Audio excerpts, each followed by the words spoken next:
Hello class, what we're going to be discussing today is the review of chapter 8, which are exponential functions and natural exponential functions, logarithms, and natural logarithms. Through the course of these lessons, you will understand and be able to solve exponential functions, graph different exponential functions from a table of values, and also from a function, solve different exponential equations, understanding what growth and decay are, understand and be able to solve the natural exponential and logarithms with base 10s, as well as any type of natural logarithm. Big lesson, okay? A lot of stuff to do. Going to take a while to do it, but by the end, hopefully, you'll remember all the stuff that we discussed through 8.A, B, C, D, E, F, G, H, I, and J. It's not chapters. So, start easy. Let f of x equals 3 times 2 to the x. Find the following: f of 0, f of 3, and f of negative 2. You done? Good. Take the 0, plug it in for x. So, f of 0 equals 3 times 2 to the 0 power. 3 times 1, which is 3. Pretty simple. f of 3. 3 times 2 to the 3rd power, 2 cubed. 2 is 8. 2 times 2 times 2 is 8. 3 times 8 would be 24. F to the negative 2. Now, when you have a negative exponent, the only difference is you're raising that power to the negative. So, an example of this, just in case you guys forgot, x to the negative a equals 1 over x to the a. So, 3 times 2 to the negative 2 would be 3 times 1 over 2 squared. 2 squared is 4. So, 3 times a quarter would be the same as 3 over 1 times 1 over 4, and you multiply across, 3 over 4. Okay, so just remember your rules, and you'll be fine. I shouldn't even have to tell you that, but you know what? I was bored. I wonder why on the board. Problem number 2. Determine whether the given point satisfies the following exponential functions. So all you're going to do with this situation is you're going to plug in your x and your y, and you're going to solve. All right? Very simple. Now, just in case you forgot, the graph goes x comma y. So in this case, your x is 2, and your y is 15. So 15 equals 4 squared minus 1. 4 squared is 16. Does 15 equal 15? Boop. Yes, it does. They are equal, so they are indeed satisfying the exponential function. Now you become big. Once again, this is your x. This is your y. Right? So you get 5/3 equals 5 times 3 to the negative 1. 2 negatives yields a positive. So 5/3 equals 5 times 3 to the 1st power, and 5 times 3 is 15. 5 over 3 does not equal 15, therefore it is not satisfying the exponential function. However, if this was just a 1 instead of a negative 1, it would have satisfied it, but it didn't.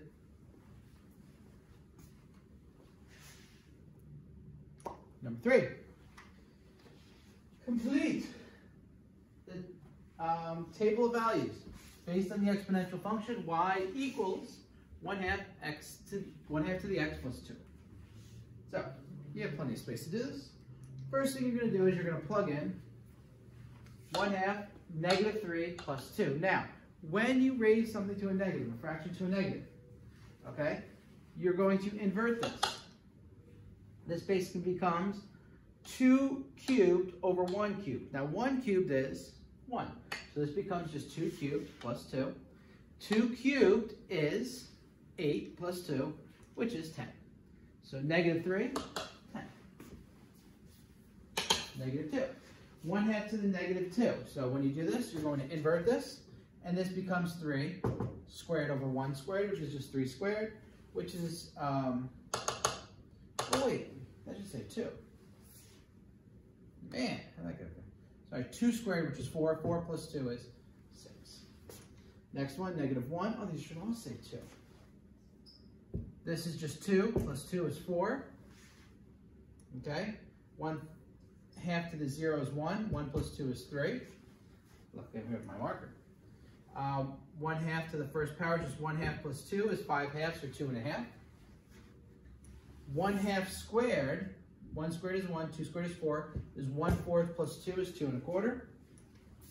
And then finally, 1/2 to the third power is 1/8 plus 2 is 2 1/8. All right? Now, you're going to graph the function. You're going to graph x and then y. So the way you do that is very simple. You're going to go -3 means you go to the left 3, and then y equals 10, you go up 10. -3, 10. -2, 6. -2, 6. -1, 4. 0, 3. 1, 2 1/2. 2, 2 1/4. 3, 2 1/8. All right, now what you're going to want to do is you are going to want to connect that, and you get a figure that looks like that. That is indeed an exponential. Okay. Now, part 3. Yours has 1 page, it just fit better. It says copy and complete. So here's the graph that you guys just made. All right, you don't need all that table and all that stuff anymore. So, as x approaches infinity, what does y do? Now, when x approaches infinity, x is going this way. So what is y doing as you approach infinity? It gets very, very close to what? Right here, but it never touches it. And what is that? What's that? What's it approaching? It's never going past this line. And this line is 2 from the top. Okay? So it's approaching 2 from the positive side. All right, so there's pretty much like an asymptote at x. Oop, I didn't say that. So an example of this is if you want to put a very large number in for 1/2, you get 1 to the very big number. 1 over a very big number is pretty much 0. So it's approximately 2. This is just a check. You don't have to do it this way. As x approaches negative infinity, so as x comes this way, right, it's approaching negative infinity, what's this graph doing? When x comes this way, the graph is going up. And where does it go up towards? It goes up towards infinity. How can we figure this out? Well, if I did 1/2 to, say, the -100 plus 2, right, this would be 2 to the 100th power, which is a very large number, plus 2. It actually equals 1.27 times 10 to the 30th. So that's 127, and then 28 zeros after. I don't even know what that is. That's a big number. Going to be, you go higher, you're going to go bigger towards infinity. Horizontal asymptote, we're going to use that. So using this to where it comes, there's my horizontal asymptote. So it's approximately, well, it actually is y equals 2. This graph never gets to 2. It's very close. It would be like 2 billion zeros and a 1, and even more zeros than that. But it will never actually get to 2. That's number 3. Look at that, 3 problems down, like 30 to go.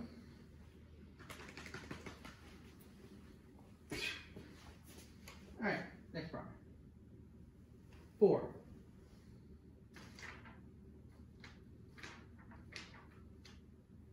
On the same set of axes, draw the graphs y equals 2 to the x, y equals 2 to the x minus 4. You can use your graphing simulator in your IB book online to help you out, or your calculator. Include your graph of the y-intercept in the equation and the horizontal asymptote of each function. Okay, so first one, y equals 2x. I drew this right here. Okay, I'm going to intercept right here. Horizontal asymptote is right here. So my y-intercept is at 1. Okay, you can look on your graph to see your horizontal asymptote is going to be y equals 0. That's pretty easy. Now, what happens when you take 2x and you subtract 4? Well, your whole graph is going to shift 4 units down. All right, so our y-intercept is technically going to be 1 minus 4, which is -3. How would I know that? Well, if I plug in 0 here, 2 to the 0 power is 1. That's my y-intercept. 2 to the 0 is 1 minus 4 is -3. That's my y-intercept. How do I know what my horizontal asymptote is? It's -4 right here. How do I know that? It is whatever number is not raised to a variable. Here, it's like pressing +0. That's why it's at 0. Here, you have the -4, which is like your C. So that's your horizontal asymptote. So we didn't even need our calculators to do this. Pretty easy, right? Awesome. Problem number 5. Find the y-intercept of the following. How do they just say to find the y-intercept? You set x equals 0. Should be done. 4 to the 0 power plus 2. Anything to the 0 power is 1. 1 plus 2 is 3. Y equals 3 is my y-intercept. 2 times 5 to the 0 power minus 6. So this becomes 2 times 1 minus 6. Now PEMDAS, multiplication before subtraction. You don't do the subtraction, you do 2 times 1 first, which is 2 minus 6, which is negative 4. So y equals negative 4 is my y-intercept. Negative 1/3 times 2 to the 0 power plus 5. Negative 1/3 to the times 1 plus 5. Negative 1/3 plus 5. 4 2/3 or 14 over 3. Up to you. Y equals 4 over 3. Right. Y-intercepts are pretty easy. If I was going to find the horizontal asymptotes, it would just be y equals 2, y equals negative 6, and y equals 5. That's your C's. Right? That's horizontal asymptote if you are asked. You weren't. Just a little extra information doesn't hurt anyone. All right, up to number 6. 6 is kind of similar to problem number 3. All right, so find y when x equals 0, plus or minus 1, and 2. So you're going to plug all 3 of those into this equation to find y. Discuss what happens to y as x approaches positive or negative infinity. Sketch the graph, and then sketch any equation of any asymptote you have. All right. Boom! Here we go. Y equals 3 to the negative 2 plus 5. So I'm going to start with negative 2, negative 1, 0, 1, 2. I can just go in ascending order. It doesn't matter what order you go in. 1/9 minus 5 is negative 4 8/9. If you want to put negative 36, negative 44 over 9, 2, you can. Negative 1. 3 to the negative 1 is 1/3 minus 5.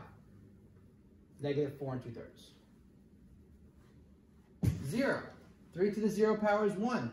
1 minus 5 is negative 4. 3 to the first power is 3. 3 minus 5 is negative 2. And then finally 3 squared, which is 9 minus 5, is 4. 1, 2, 3, 4, 5. 5 points. Now, as x approaches infinity, if you plug infinity in for x, 3 to infinity is infinity. Infinity minus any number is still infinity. So y is going to be approaching infinity. Right? As x approaches negative infinity, so 3 to the negative infinity is pretty much going to be 0. Because it's 3, so because it's 1 over 3 to a huge number. So it's 1 over a huge number, which is pretty much 0. So 0 minus 5 is negative 5. And since we're coming from above, it'd be negative 5 from above. Right? Now, sketch the graph. You're going to plot the 4 points and plot your asymptote, which you know what it is. So the points are negative 2, negative 4 8/9, negative 1, negative 4 2/3, 1, negative 2, 0, negative 4, 1, negative 2, and 2, 4. And there's my graph. Notice, where's it leveling off at? Negative 5. So, as it approaches positive infinity, it goes up to infinity. As it approaches negative infinity, it goes to negative 5 from the positive. Therefore, the asymptote is horizontal, and y equals negative 5. You can also tell it's negative 5 because that's the number without any exponent to it.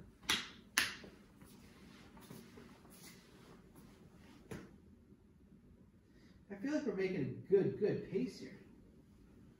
All right, that means we can go to number 7. Now 7 has 2 parts. One's on this page, one's on the, oh, it's on this page. Here comes 7. Now, the graph shows the exponential function, y equals k times a to the x, where a and k are constant and a is greater than 0. Find a and k. Now, in order to find a and k, you're going to substitute some things into the equation. Okay? First thing you should substitute into the equation is this point right here, and that will give you what k is. So this point right here is your y-intercept, so that is 0 over 8 up. So substituting that into the equation, k times a to the x equals what? Well, x is 0, so you got x equals 0, and y equals 8, because this point right here, 8 up, is technically 0, 8, same thing.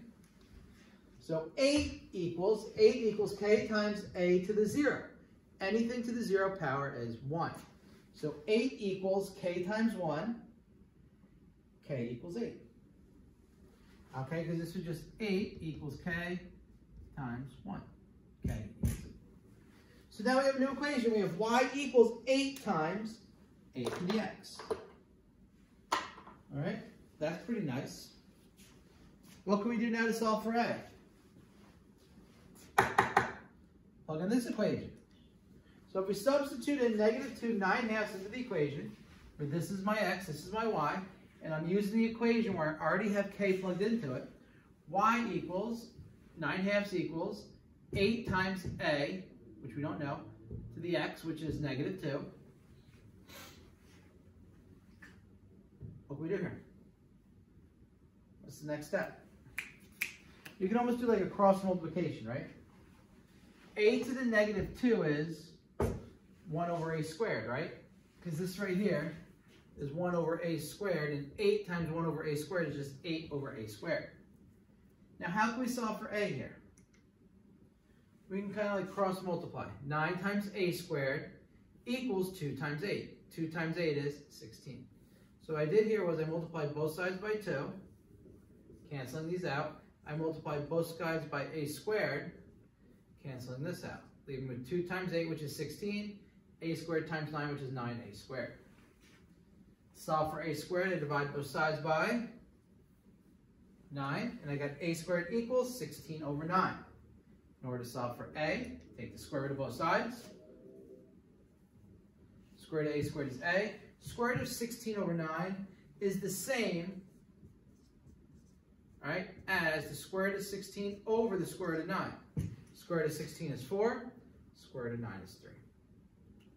So k equals 8. A equals 4/3. If you want to write it as a regular equation, you can. You get 8 equals 4/3 to the x power. Y equals 8 times 4/3 to the x power. Okay. Let's go with B and C.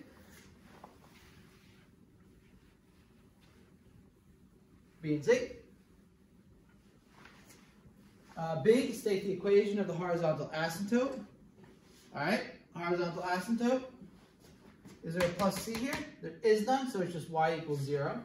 So as x approaches -infinity, all right, this to -infinity, y equals 0. Okay, because when you invert 3 over 4, it's a fraction, and then when you raise that to infinity, a fraction, that's between 0 and 1, it just gets closer and closer to 0. Okay. As it approaches infinity, this would go up to infinity. And you can see it right here. Find the value of y when x equals 2. Plug in 2. Y equals 8 times 4/3 squared. All right, so this would be y equals 4 squared is 16, 3 squared is 9. 8 times 16 is 128 divided by 9. There's your answer. If you want to put it in other terms, 128 divided by 9, I can't do it off the top of my head. 128, you can take out your calculator. 128 divided by 9 equals 14.22, or 14 2/9.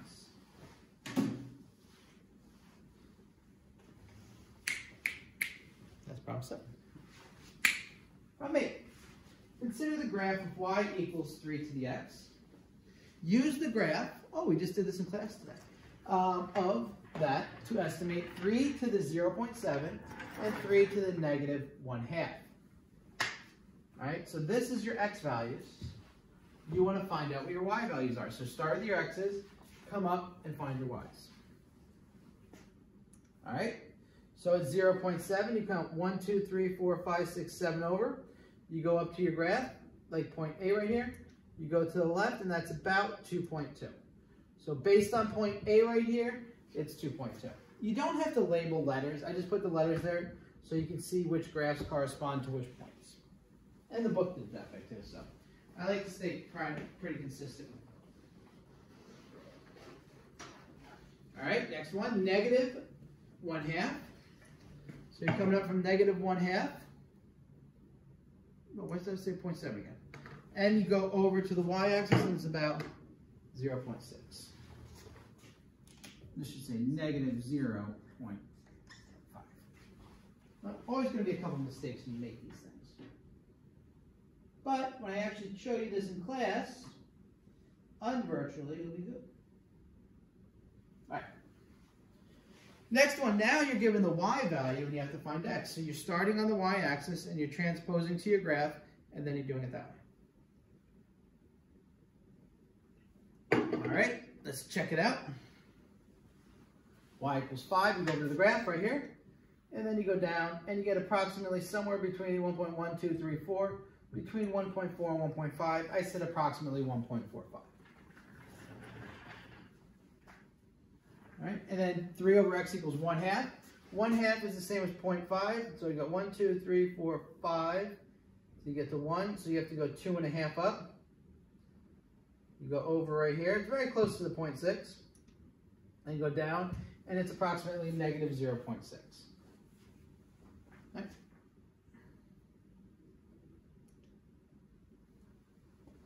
That's that.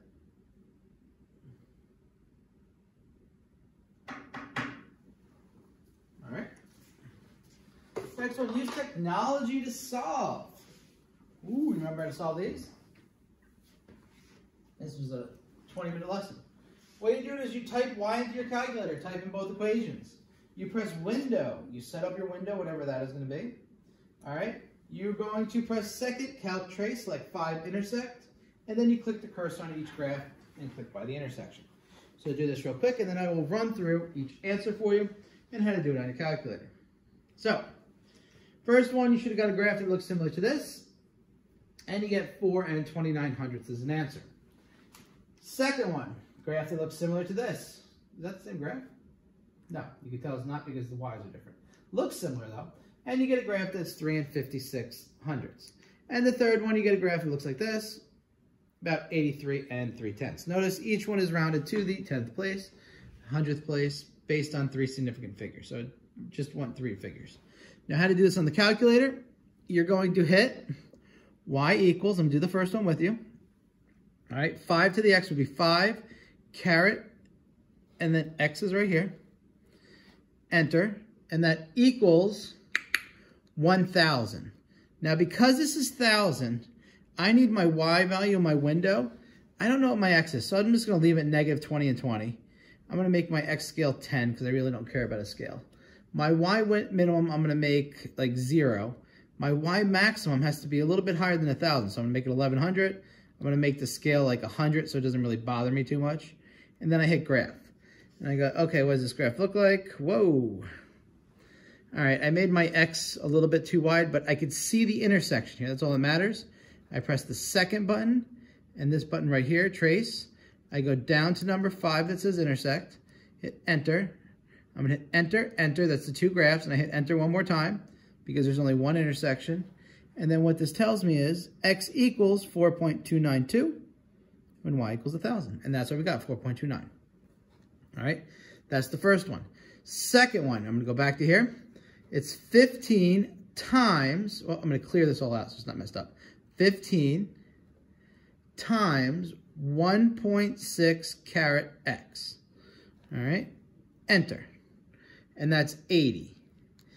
Oops, clear, 80. Now, because the y is only at 80, I'm going to fix my window. And instead of going up to 1,100, I'm just going to clear this off, go to 100. All right, I don't even care about my scale. I'm just gonna leave everything else the same. I'm gonna go here. Let's see what this looks like. Pretty decent. And then my graph goes across, that's all I want. I hit second trace, go to intersect, enter, hit enter on the blue, enter on the red, enter one more time. And as you can see, my intersection, it says right there, is 3.561, which rounds to 3.56. All right, last one, y equals, clear it, 400 times 0.98 to the x. You can put a 0 if you want, doesn't matter. And then I'll put 70. And you know what? I think that's still in the same window because I just need my y between 0 and 100. I look at my graph and I go, uh-oh. That's not in the same window. So see, I missed the window. So I need to change my x. I'm going to expand my x. I'll make this to, like, I don't know, negative 100 and 100. That look good? Just to expand a little bit, see if I can get any graph on here. I'm looking. There we go. Even though I only got the graph here, that's not a great window.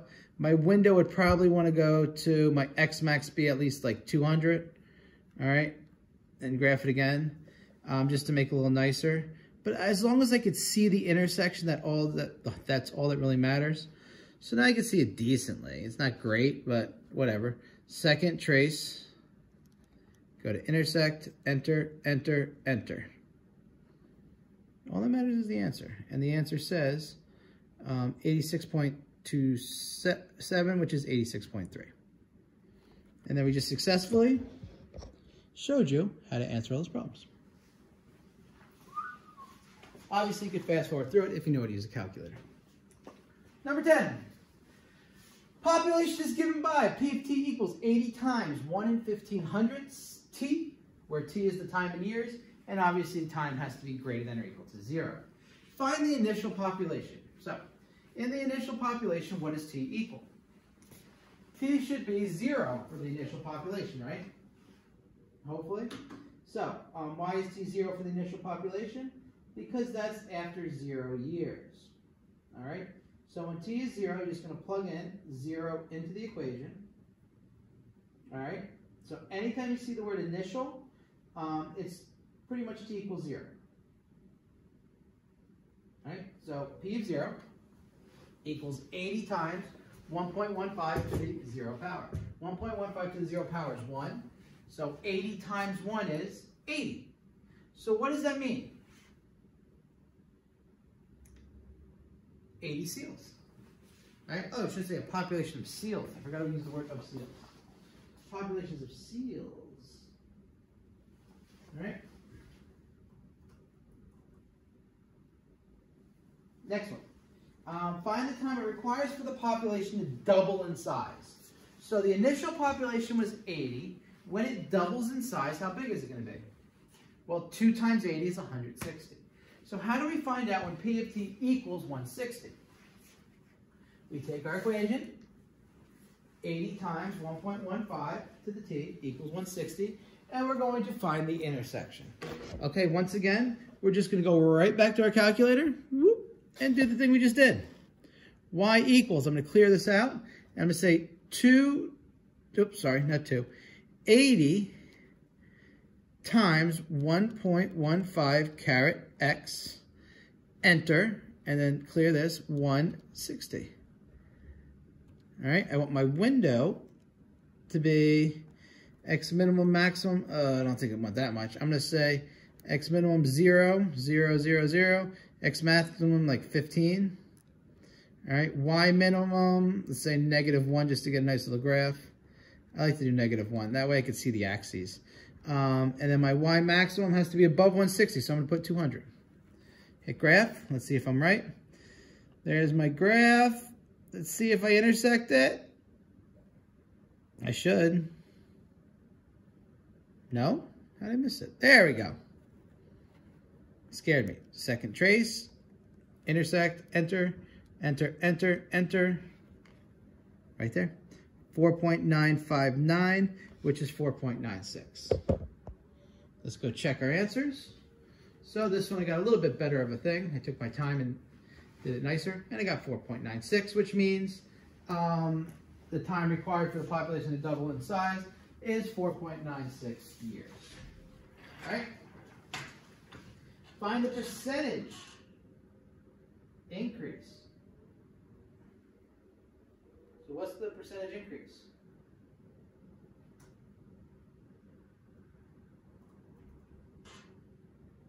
What is the percentage increase? Well, the way you do that is you do your P, the population after the first 4 years, minus the initial population over the initial population. Okay, so when you do percentage increase, you always go initial in your denominator. It's the key that messes up, times 100. Population after 4 years would just be 80 times 1.15 to the 4th power. The original population is minus 80 over 80. So this will show you how much it grows over the initial amount, which is 80. And you get about 74.9%. All right. Typing this in the calculator, what you actually get is you get 80 times 1.15 to the 4th power, carrot 4. You get about 139.9. 139 minus 80 is about 59.9. And you divide that by 80, you get about 0.749, which is 74.9%. All right. There you go. Pretty easy. Problem number 11. I actually like the speed today.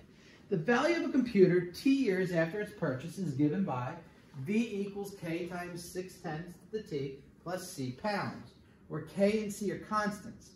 The model shown right here. All right. Use your technology to find K and C. Okay, what you're going to do is you're going to substitute in, I gave you the hints already. We're going to substitute in 0, 800 first. And then what you can do after that is you're going to substitute in 2, 352. All right, into the initial equation. All right, and then after you do that, you're going to create your equations and use your simultaneous equation solver.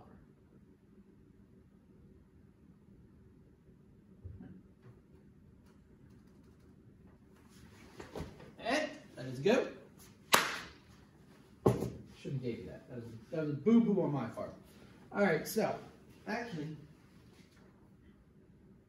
I didn't give that to you. I didn't give that to you in the actual lesson. Wait a second, 11A. I did. Oh man. All right, so 800 equals K times 0.6 to the 0 plus C. Right? So what you do next is 0.6 to the 0 is just 1. 1 times K is 800 equals K plus C.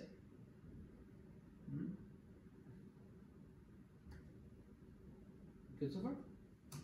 Awesome. Next piece. 352 equals K times 0.6.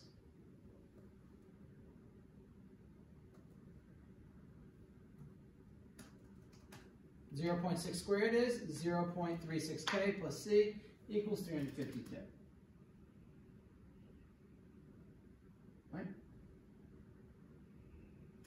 Now what you're going to do is you're going to use your simultaneous equation solver to solve these equations.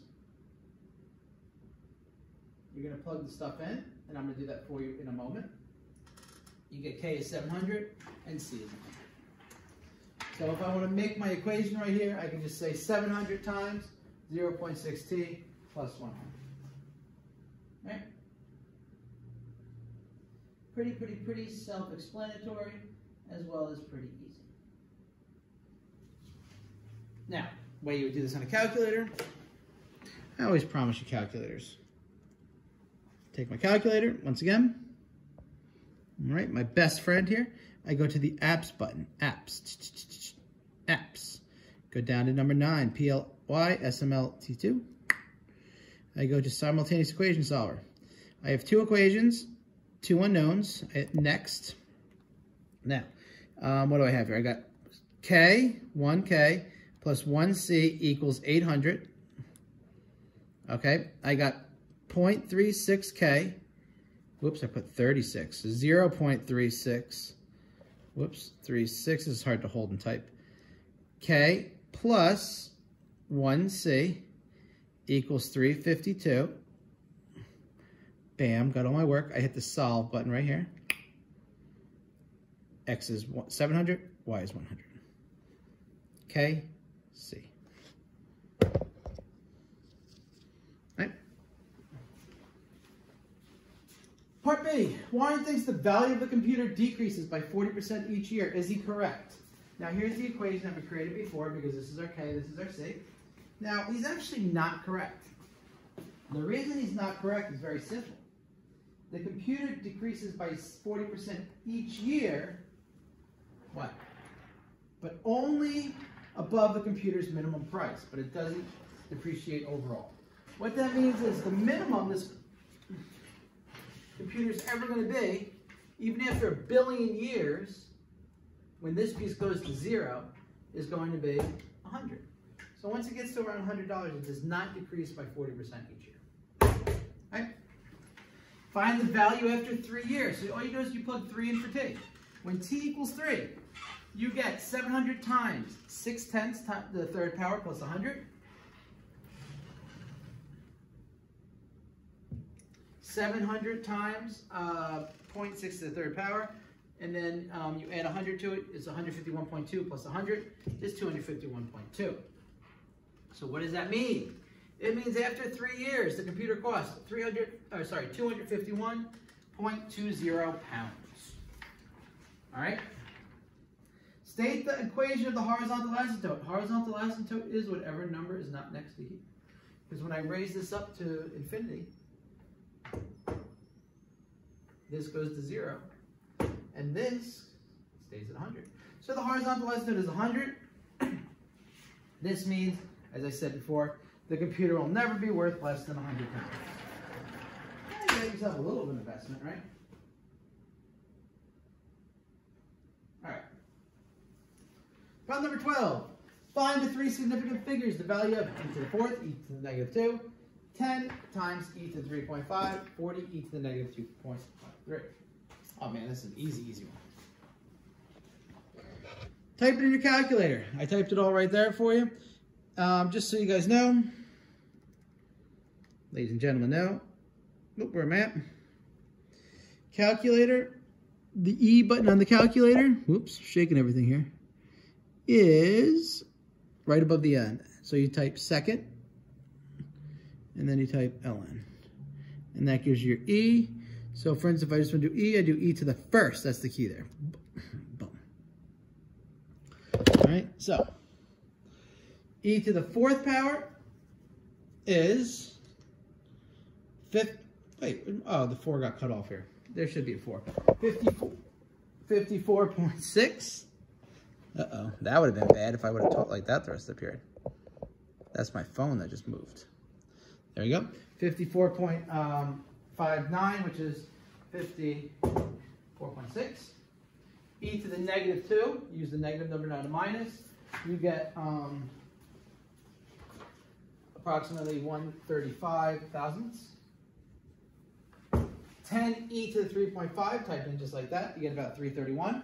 Notice 3 significant figures, and I put in the approximate. And then 40 e to the negative 2.53 is approximately 3 and 19 tenths. 1900ths, sorry, why did I say tenths? Okay. If you can't do those problems, there's a problem.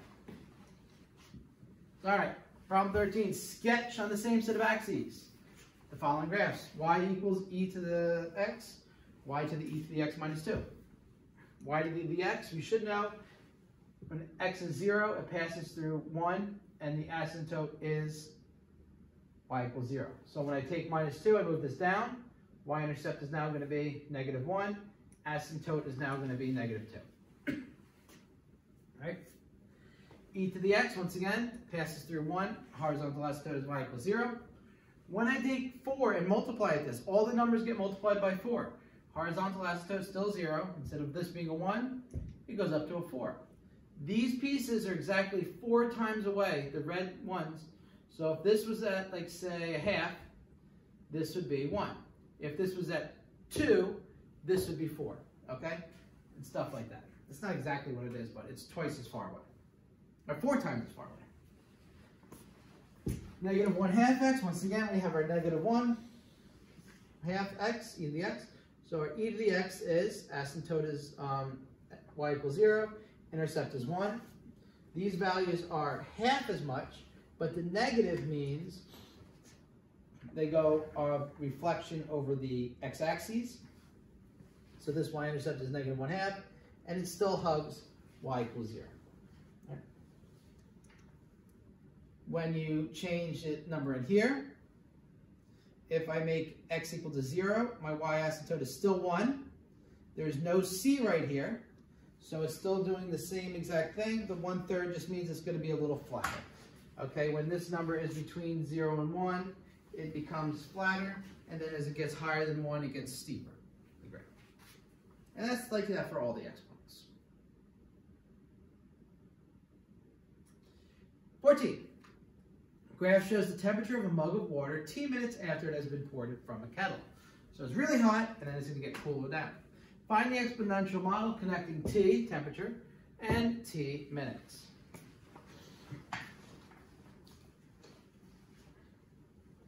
All right, so the exponential model is given right here. T equals k times e to the negative 0.1t plus c. So we're going to need to find out what k is and what c is.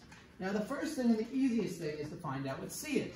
We can find out c just based on one thing in this graph. What can we find out c from? C is our horizontal asymptote. It shows us the horizontal asymptotes right here at 20. So horizontal asymptote is temperature equals 20 degrees Celsius.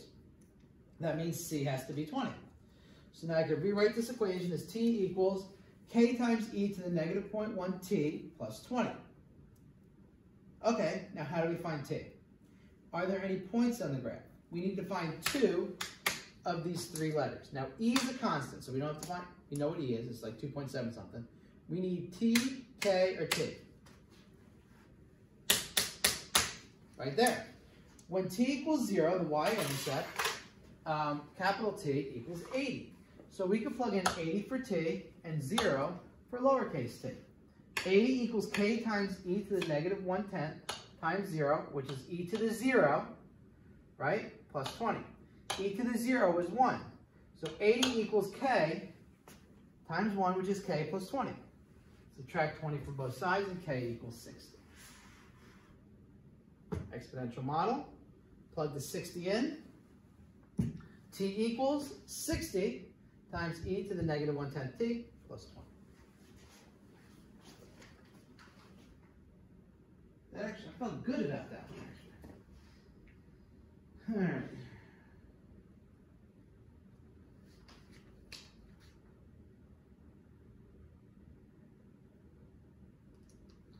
Find the temperature of water after 10 minutes. All right, temperature of water after 10 minutes when t equals 10. A equals 60 times e to the negative 0.1 times 10 plus 20. All right, all we do is we take the equation that we found before and we're plugging in 10 for t. Negative 1/10 times t is just negative 1. So this becomes 60 e to the negative 1 plus 20. 60 divided by e plus 20 is approximately 42 and a 10. So what does that mean? The temperature is about 42 and 1/10 degrees Celsius. You should actually say big T. I don't know why they said A. All right, I was doing so good too. I actually don't think I made many mistakes this time around. But I just probably jinxed myself for the rest of the lesson. All right, problem C. How long will it take for the temperature of the water to fall to 30 degrees Celsius? So when big T equals 30, 30 equals the equation, 60 times e to the negative 1 t plus 20. Create your intersecting graph. You get t is approximately 17.9 or approximately 17.9 minutes. You may say, whoa, went fast there. I didn't go too fast. I was just saving up and waiting. So I go here, hit y equals, clear this out. I'm going to do 60 times e, so I do second ln, that gives my e, negative 0.1 x, okay? I have to press to the right button to get out of that exponent, plus 20, enter, and then clear that, and this is gonna be 20. Okay, because y2 is just 20, I'm gonna change my x minimum to, I don't know, negative 1 and 15. I'm gonna make it negative 1 and say like 25, I don't know. Whoops, 25. All right, y minimum 1. I can make my y maximum, I don't know. Let's make it 60. It has to be at least 30, so I made it twice as much. So there's my one graph. Ooh, I don't know if it's gonna hit. Nope. Notice it doesn't hit here. That's fine. You know what I just do? I go back into my window. My x has to be higher than 25. I'm gonna make it 50. Graph. So now I see more length of my 60 times e to the negative 1t plus 20 graph. And, oh, I don't know if that hits it there. Wait a second. Let me see this. Y equals, oh, t, this is supposed to be 30. Whoops, 30. There we go. I put the wrong number. I put 20 because I was looking at the plus 20. I don't think it ever hits a 20 either. There we go. Much nicer. So I didn't even need that much. Hit second. Trace. Down to 5. Enter. Enter, enter, enter. And we get 17.91, about 17.9 minutes. All right, so 17.9 minutes is about 17 minutes and 54 seconds, if you want to be precise. All right, we are almost done with review set A. All right, now, oh, I lost my thing. What you're gonna do is use your calculator. Find the following. Log, you're going to 3 decimal places once again. There it is. All right, so typing this into your calculator. When you find the log button on your calculator, all you do, log, where's it at? Right next to the 7. Log 27, enter. Log 0.58, enter. Log 400, enter. Up, and then there's an ln, a natural log, 40, enter. ln is right under the log. That's natural log. Log base 10. So there you go. There's your answers. Boop. Let's see if we are correct. And I believe we are. Bam, bam. 1.431, approximately negative 237 hundredths. Good. Approximately 2.602, and approximately 3.689. Notice this one's 3 significant figures, the rest are 4. We went to 3 decimal places, not 3 significant figures. Also, 3 we rounded down, 5 we rounded up. What do we got here? 602. 0 we rounded down, 8 we rounded up. All right. Are we not? There we go. It wasn't clear enough for me. Boom, number 16.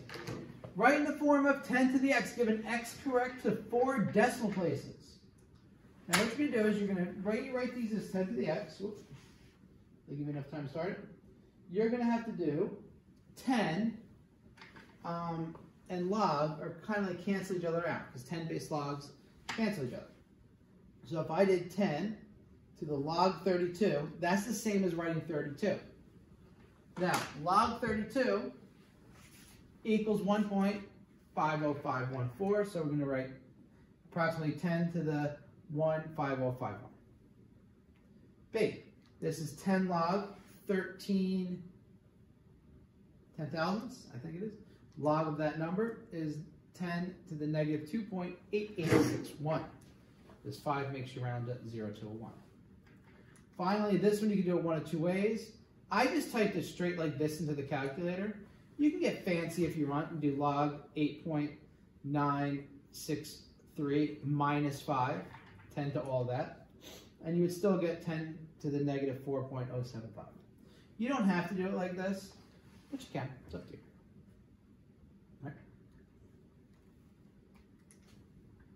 17. Suppose natural log of k is greater than 1, but log k is less than 1.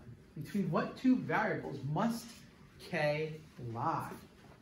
Ooh, this is a tricky one. Is it?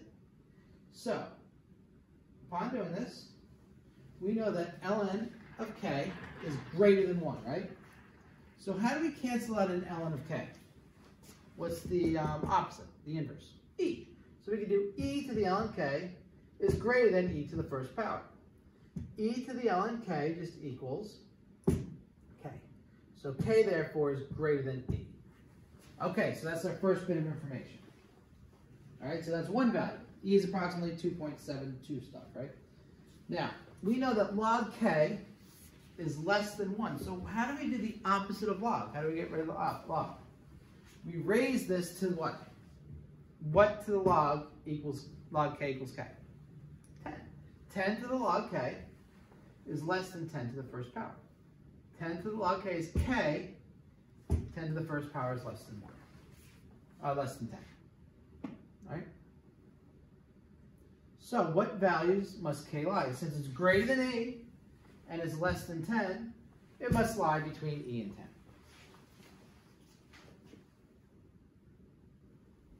Okay. Not too bad.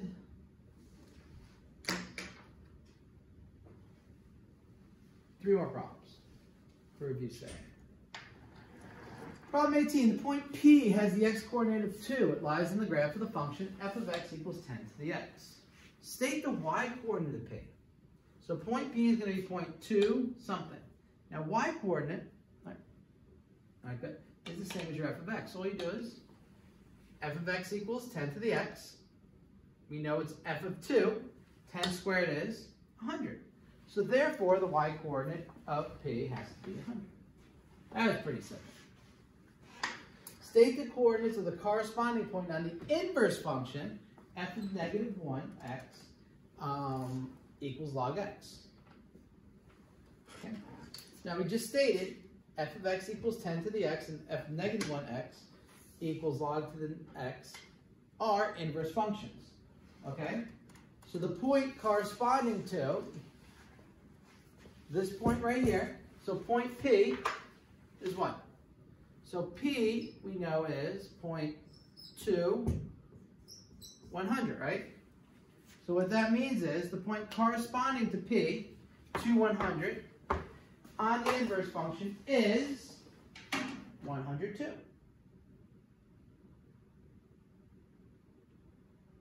That's pretty simple.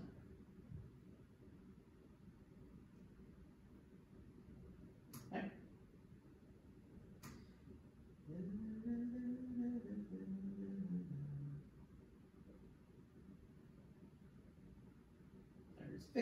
Fixing an animation here. 19. Problem 19 states if a substance decays by k% each year, its half-life is given by the natural law of 0.5 equals ln of 1 minus k over 100 years. Okay? So, what you need to know first is the half-life of a substance is the time it takes to reduce half of its original weight.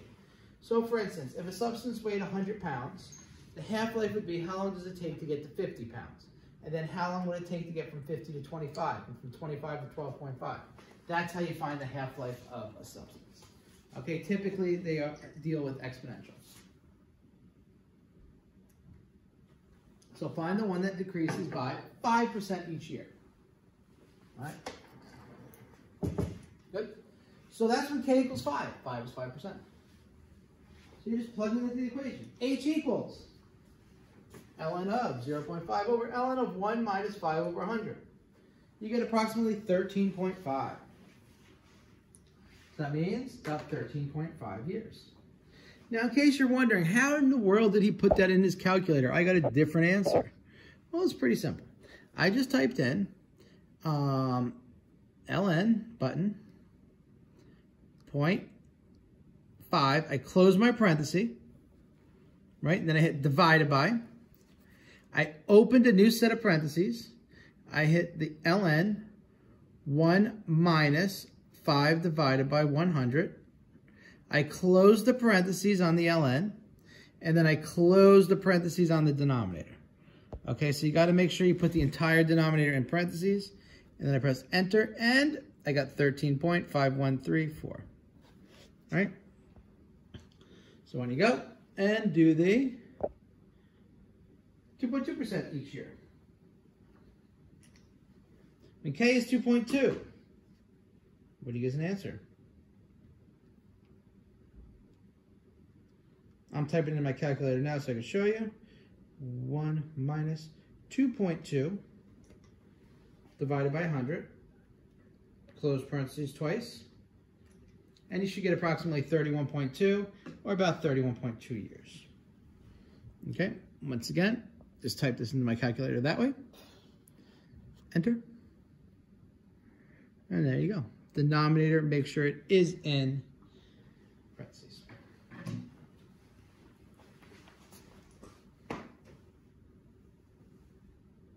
All right, now substance B decays by 1.5% per year, or substance B decays by 0.7% per year. How much longer is substance B's half-life than substance A's? So now what you're going to have to do is you're going to have to figure out that stuff again that we just did with our calculator, plug them both in, and then subtract the two. I'm not going to show you the calculator work again. You should be okay. So when K is 1.5 and 1.5%, ln of half divided by ln of 1 minus 1.5 over 100, approximately 45.9 years. Substance B, you're doing 7/10 in the same position. You get approximately 98.7 years. Okay. How much longer? Well, you have to take substance B, which is 98.7, minus substance A, which is 45.9, is approximately 52.8 years. So substance B's half-life is, subtract the two, 52.8 years longer than substance A's half-life. Right. And that is it. For that part. Part C. Now we know the half-life is 30 years. By what percentage does it decay each year? So when H is 30, we want to find out what K is. You're going to have to set 30 equal to ln 0.5 divided by ln of 1 minus K over 100. You type that into the calculator. Okay? And what you get as an answer is, using technology, you get approximately 2.284. All right, the substance decay is about 2.28% each year. And what you're doing here is, the easiest way to do this is, that uses some weird, you're using math.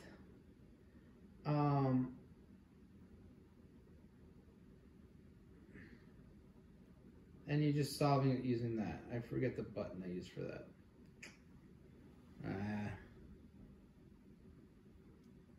Oh. Whoops. So in case you want to do that, you can use the formula too. So you go here. Here's how you use your calculator. See, I forgot how to do it. You go to math. You go all the way down to the bottom, which is C, numeric solver. You have your two equations here. Okay, equation 1 is 30. That's an easy one. Equation 2, you're going to type in, ln 5, close parentheses, ln 0.5, close parentheses, divided by, okay, open parentheses, all right, ln, open parentheses, parentheses are open, sorry, 1 minus x divided by 100, close parentheses on your ln's, close parentheses on your denominator. Oh, please be the right answer. And we want 2.28, right? And we get, you get that, and you hit solve again. Make sure you hit solve twice. 2.284. I mess up a lot of times when I do this. I don't really like this button, but you're good. All right, boom. That's using technology itself. All right, done. What we got? How long? 1 hour. Oh shoot, that makes me an extra hour. Oh boy. All right, so for the function g of x equals 3 to the negative x minus 2, find the following. I'm going to go a little faster this route because I got faculty meetings coming up and I want to get this over. G of 0, you're plugging 0 in for x. 3 to the negative 0 is 3 to the 0 power. 0, anything to the 0 power is 1. 1 minus 2 is negative 1. G to the 1, 3 to the negative 1 is 1/3 minus 2, negative 1 2/3, or negative 5/3. G to the negative 1 is 3 to the negative 1 minus 2, which is 3 to the positive 1 minus 2. 3 to the first power is 3. 3 minus 2 is 1. G is 3.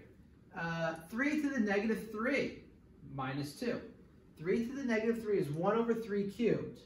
3 cubed is 27. So this is 1 over 27 minus 2, which is 1 and negative 1 and 26/27, or negative 53 over 27. Also negative 1 and 26 over 27. All right, boom, boom. Number 2, for the function f of x equals 3 times 2 to the x minus 12, show that the following is true. First, the y-intercept is negative 9.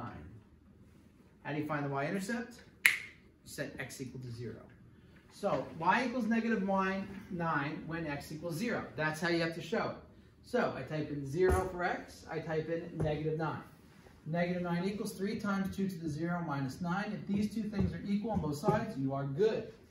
Negative 9 equals 3 times 1 minus 12. 3 times 1 is 3. Negative 9 equals 3 minus 12, which is negative 9. They are both equal. Therefore, this is the proof that this is the y-intercept. Right? How do you prove that the x-intercept is 2? Well, what's the x-intercept? When x is 2, y has to be 0. Oh, sorry. The y-intercept is therefore negative 9. So right here, when x is 2, y has to be 0. So 0 equals 3 times 2 squared minus 4. 0 equals 3 times 4 minus 12. 3 times 4 is 12. Does 0 equal 12 minus 12? 0 equals 0. Therefore, yes, that is true. Awesome. And the x-intercept is indeed 2. Right.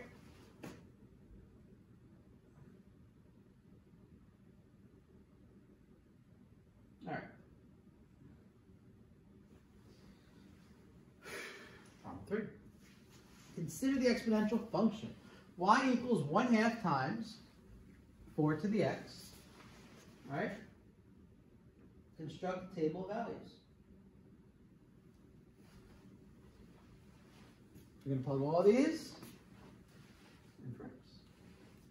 And then you're going to graph it. Negative 3. 1/2 times 4 to the negative 3 is 1/2 times 1 over 4 cubed. Right? 1/2 times 1 over 64, which is 1 over 128. That's the first one. Okay. I'll go easy with the rest. I'm only going to do a couple. Y to the negative 2. If I do this 1/2 times 4 to the negative 2, I end up with 1 over 32. 1/2 times 4 to the negative 1. 1/2 times 1/4 is 1/8. 1/2 times 4 to the 0. 1/2 times 1 is 1/2. 1/2 times 4 to the 1. Half of 4 is 2.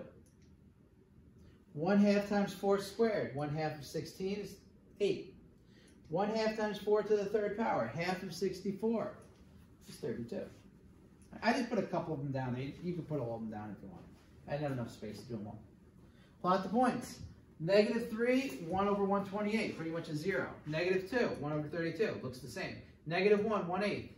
Well, since these go up by 8s, they all pretty much look very close here. And watch the jumps. 1, 2, 2, 8, 3, 32.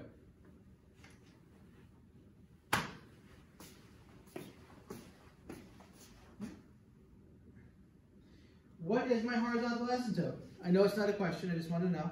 Horizontal asymptote is y equals 0. What happens as x approaches infinity? Y approaches infinity. What happens as x approaches negative infinity? Y approaches 0 from the positive side. See, these are all things now you can tell about these graphs without even thinking about it. Oh, we did this a little bit before. State the equation of the horizontal asymptote. Well, we know that y equals a to the x plus c, and c, the number that's not being raised to a power, is our horizontal asymptote. So what number is not being multiplied or raised to a power? 3. Therefore, our horizontal asymptote is y equals 3. Negative 4. Y equals negative 4. 1, nope. Oh, connected. The multiplying connects it, and then you go negative connected. You're just left with that, which is y equals 6. Probably the easiest problem you will see.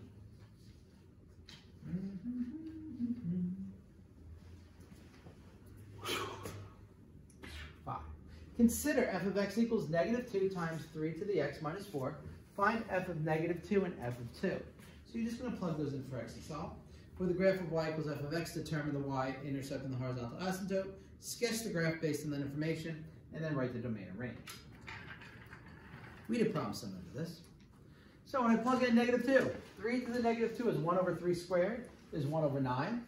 So this becomes negative 2 times 1/9 minus 4, which is negative 2 over 9 minus 4, which is negative 4 2/9. Okay. F of 2, negative 2 times 3 squared is negative 2 times 9 minus 4. Negative 18 minus 4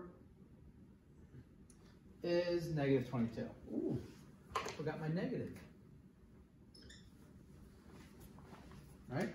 For the graph, determine both the y-intercept and the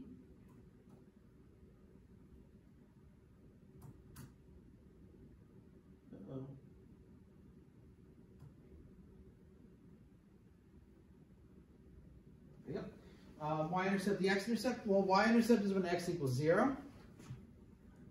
So f of 0 equals negative 2 times 3 to the 0 minus 4.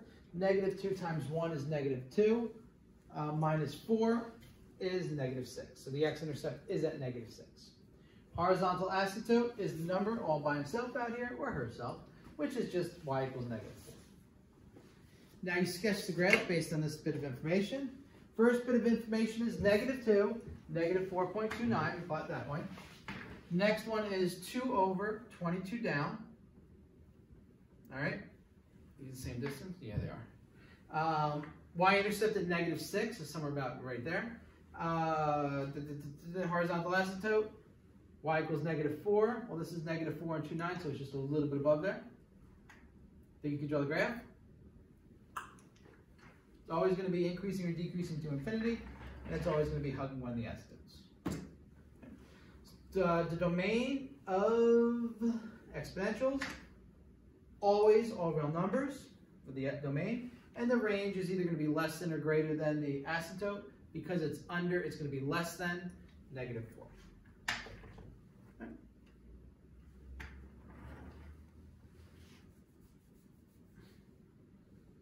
Cool beans, right?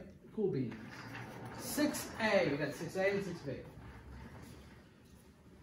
What we're going to do with both these questions is very simple. Find the exponential model of both graphs. So we're going to do it for 6a and 6b. Now, we're going to use the k times 2 to the negative x plus c. We're going to use the 0, 10, and we're going to use the 2, 11 halves. Well, this should give you the hint down here that we're going to be using a substitution method. So what you're going to do is you're going to substitute both these points into this equation, create 2 equations, and we're going to use our equation solver to solve the problem. So, y equals k times 2 to the negative x plus c. How do we know that? It's given to us right here. So substituting in 0, 10 to the equation, 0 for x, 10 for y, you get 10 equals k times 2 to the negative 0 plus c. 2 to the negative 0 is just 1, so 10, 1 times k is k. 10 equals k plus c. Now we're going to plug in 2 and 5.5 into the equation. You get 11 over 2 equals k times 2 to the negative 2. 2 to the negative 2 is 1 over 2 squared, which is 1/4 k plus c. Now there's nothing left to do. That's it. That's all you have to get right there too. And then we're going to use our calculators. Now, in case you forgot how to use your calculator, because I just did it about 1,000 times, but I will do it again just because I enjoy letting you guys learn. That makes me happy. So in our calculator, we're going to go right back down to apps, our favorite button, apps. We go down to number 9, PLYSMLT2. And then we're going to go to simultaneous equation solver. And I've actually never used these buttons before this year. 1 plus 1 equals 10. Okay, this is 1/4, so 1 divided by 4. Enter, and it converts to a decimal, which is fine. 1C, and then 11 divided by 2. Enter, okay, and then you hit the solve button. It gives us x is 6, y is 4. So what that means is k is 6 and c is 4. Let's see if we're correct. We got our little equation solver up here. K is 6, c is 4, which is correct. So our equation is going to be y equals 6 times 2 to the negative x plus 4, and that's it. These two things are the same exact thing. This is just colored. All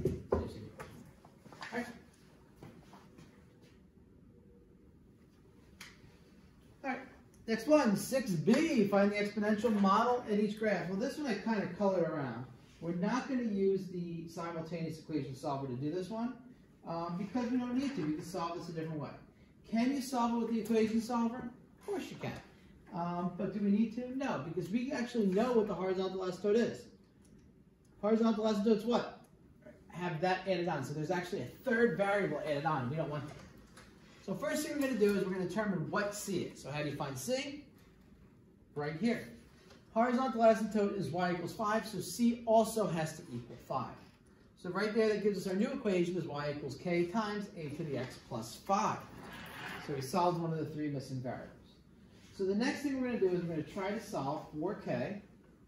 And we're going to try to solve for k is after you do this, you always want to plug in your intercept next. That makes everything easier. So plug in your intercept into that equation, see what you get. All right, so you get 0, 2. So x is 0, y is 2. So you get 2 equals k times a to the 0 plus 5. A to the 0 equals 1. K times 1 is k. So 2 equals k plus 5. What do you do to both sides? You subtract 5, so you get k equals negative 3. All right, so that's interesting. So y equals now negative 3 times a to the x plus 5. So now we have 2 of the equations, and we just need to get how many more? 1 more, right?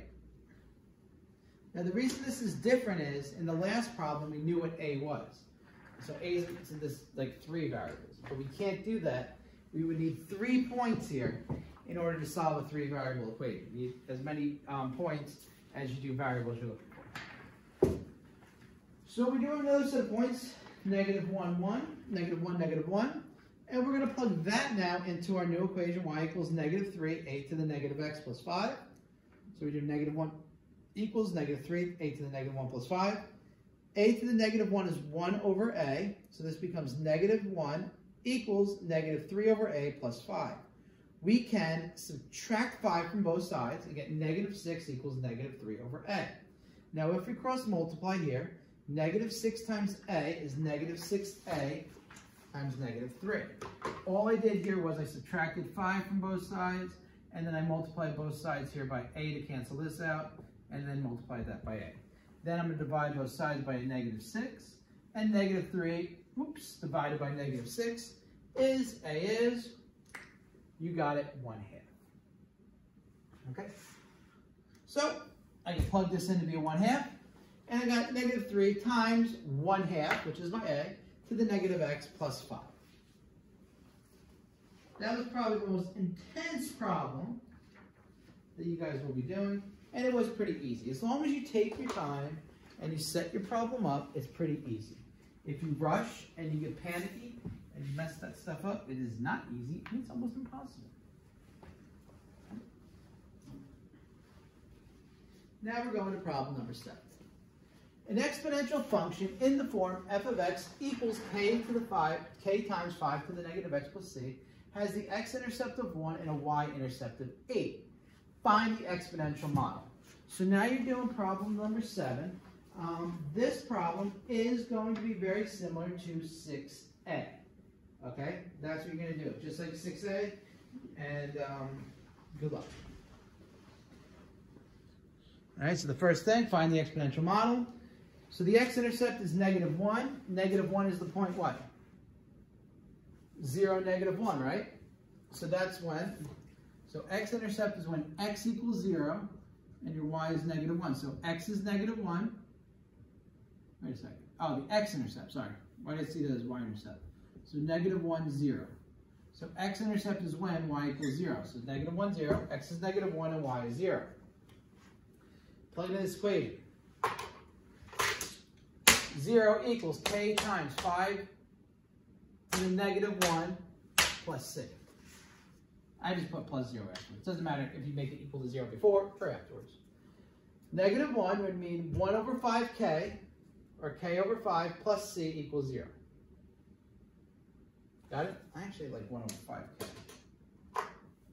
You can write either way. All right, now I want you to plug the y-intercept in there and see if you get to that.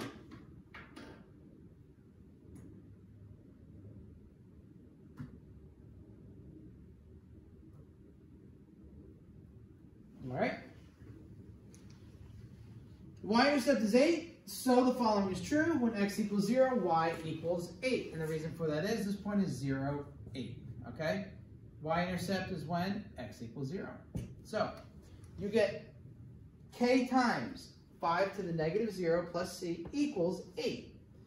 K times 1 is k plus c equals 8. All right? So what do you have to do now? Come on, you guys are experts. Calculator time. You end up with k equals 10, c equals -2. Okay? Go right back here. I just jumped into here, my PL Smith apps, PLY 91. All right, so I get here, and I get 1 over 5, 1 divided by 5 is my k, plus 1c equals 0. And then I go 1, 1, 8, and then I go solve. All right, 10, -2. All right. Find the, so it's 10 times 5 to the -x minus 2. All right, find the value of y when x equals -1.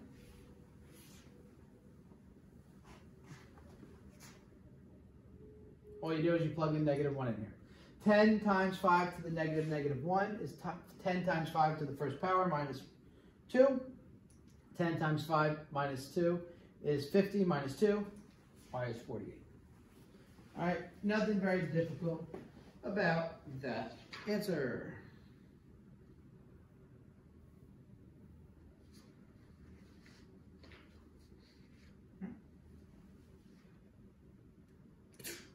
Solve using technology. All right, you're just going to use your graphs and a calculator to do these. By now, you don't need me anymore.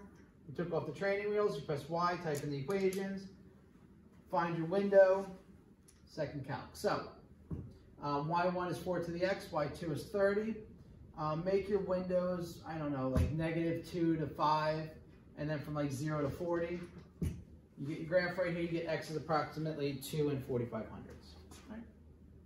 Like I said, if you have any questions, just see me. This one right here, same thing, 2 times 1.6 to the x power and 7. Make your window like -2 to 5, something like that. Your y's between 0 and 10. You just have to have 7 fall in there. You get x is approximately 2 and 6700ths. Right? 50 times 0.65 to the x power and 15. All right, you get a graph that looks similar to this.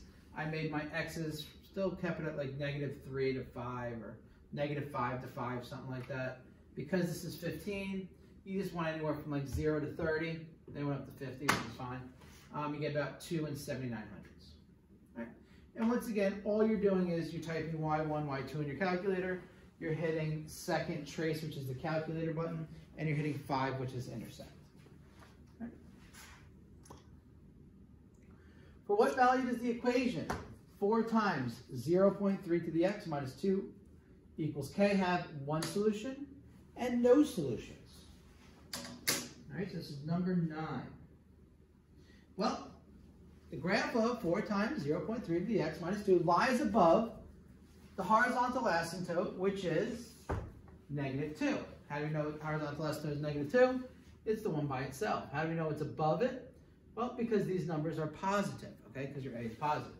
So since it lies above it, that means that y is going to be greater than -2 for any value of x. Okay, so whatever you plug in for x, your y value is going to be greater than -2. So that means that the equation 4 times 3/10 to the x minus 2 has one solution when k is greater than -2, and it has no solutions when k is equal to or less than -2, less than or equal to.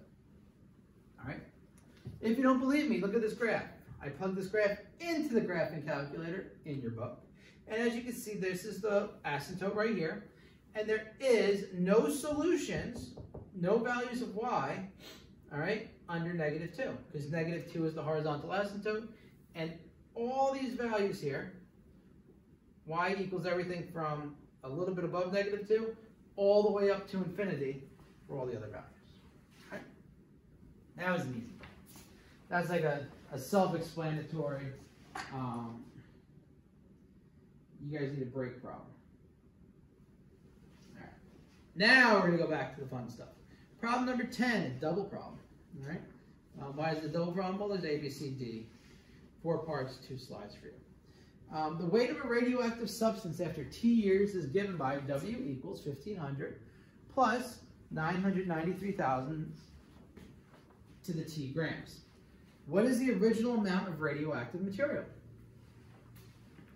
Well, that's when T equals what? When T equals 0. Okay, when time is 0, remember, that's your original, that's your initial. So you plug in 0 for T, 1,500 times 0.993 to the 0 power, 1,500 times 1, which is 1,500. Okay, so the original weight is 1,500 grams. I can deal with that. Find the amount of radioactive material remaining after 400 years. So that's when what? That's when T is 400. Plug 400 in for T. Could you have had an easier problem? 1,500 times 0.993 to the 400 is approximately 90.3. So about 90 and 3/10 of a gram. What about 800 years? That's when T is 800. Well, when T is 800, 1,500 times 0.993 to the 800 equals 5.44. So about 5 44/100 of a gram. Notice I just went to 3 sig figs each time. All right. Also notice the longer in years, the more it decays. So you're starting at 1,500 and still after 800 years, still have 5.44. Everything gets to 0, never going to get to 0. That's the stuff about radioactive. It never, ever, ever gets to 0. That's how half-lives work.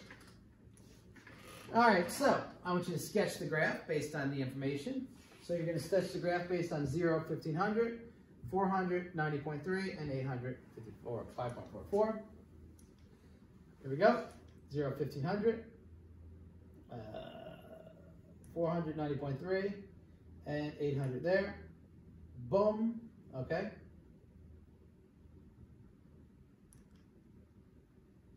There's your graph. 2, 4, 6, 8, 10, 12, 14. I should label this. Each one of these goes up by 200. When W equals 100, right? 100 equals 1,500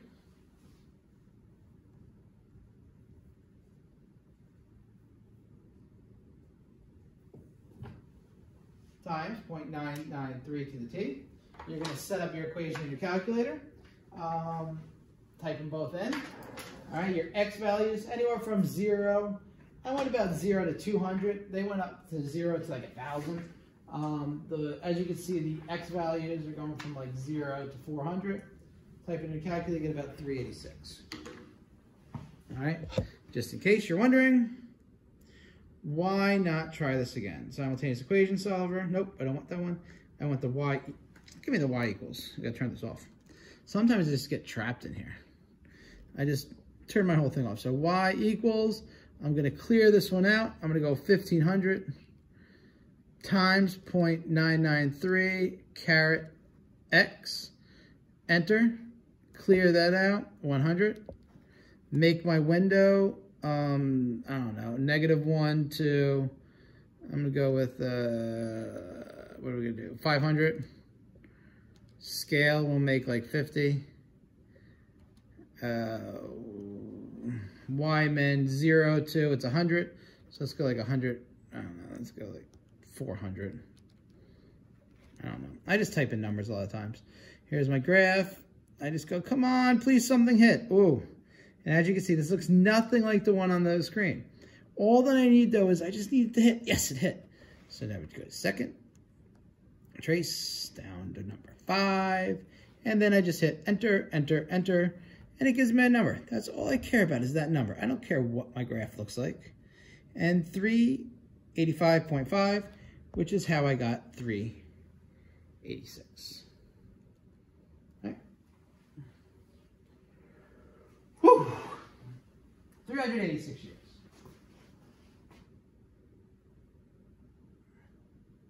Having fun yet? We're not done though, are we? Nope, we got number 11. Number 11 says, when a species of bird is introduced onto an island, its population increases by 15% each year. The population T years after the introduction is given by P equals K times A to the T. This is the graph that's given. Find the value of A based on this wonderful graph we have here.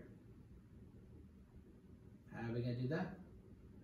How are we going to do this? Well, first thing, we know the population increases by 15% each and every year, right?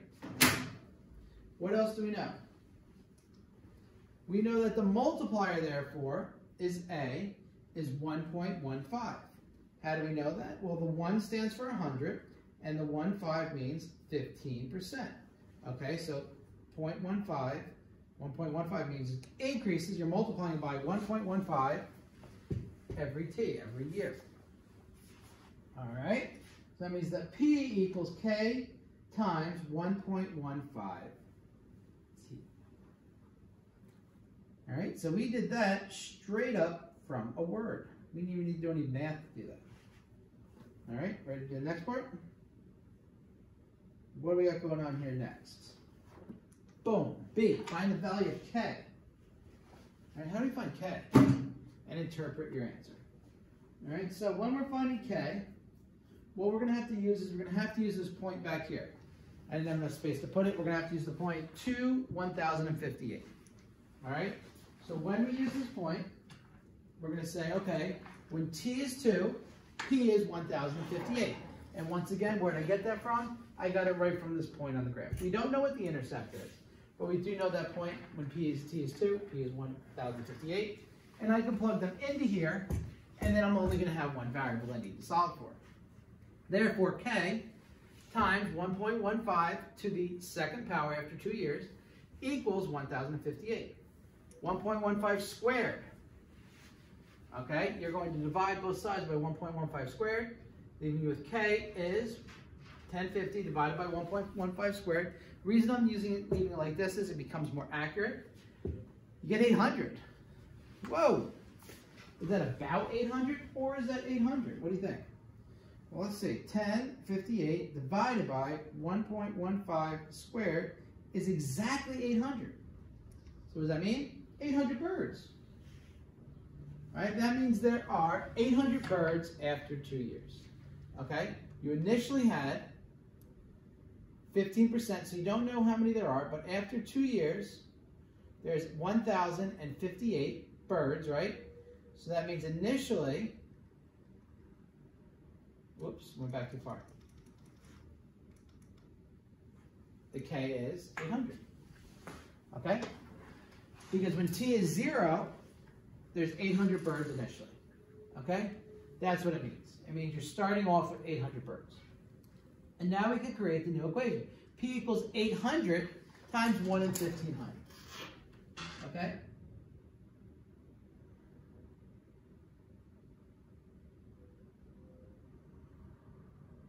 Next thing. Find the population after 5 years. You're just typing in 500 for, after 5 years, 5 for T.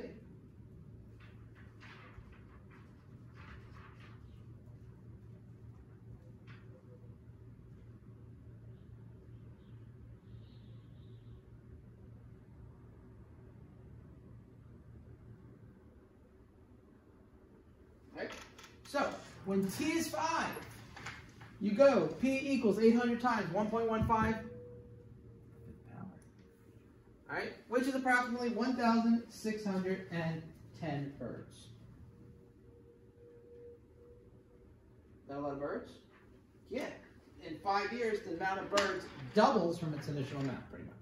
Do you think this model is likely to be accurate for very large values of T?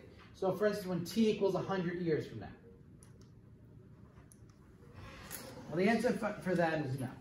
The reason is the model is unlikely to be inaccurate for large values of T because the populations of birds would be unrealistically large. All right? These birds would eventually reach something called limited population, and they wouldn't just go crazy forever. So let's just check out what I'm talking about. Like if you said, well, how many birds would there be in 100 years? If I did 800 times 1.15 to the 100th power, they're saying there would be 939 million birds. Okay, I don't think in 100 years there's going to be almost 1 billion birds flying around on this one little island. Okay, first of all, there's not enough food for them to eat, so they'll die off that way, and there's other things as well. All right. All right. Match the equation to its corresponding graphs. I'm going to fill this in one graph for each one. I'm going to start with A, then go B, C, D, and E. All right. And I want you guys to explain all the reasons for this, okay? We're going to do the explaining as we go. So number one, what we need to know is that we're going to use the basic formula y equals k a to the x plus c. That's the basic formula we're going to be using for solving. Okay, so I'm going to go through all this stuff. So when y equals negative e to the x, our k is negative 1, all right? Our a, our multiplier is e, which is approximately 2.7. All right? So that means our k is going to be less than 0, and our a is going to be greater than 1, right? Because e is about 2.7. What does that mean? What's our graph going to do? So this tells us if our graph is increasing, decreasing, and if it's above or below the horizontal asymptote. Well, it's going to be below the horizontal asymptote because it's negative, okay? And it's also going to be decreasing because it's negative 1, okay? So we go look, okay, which one of these is below the horizontal asymptote? So it could either be C or D. I think it's going to be C because C is the only one decreasing.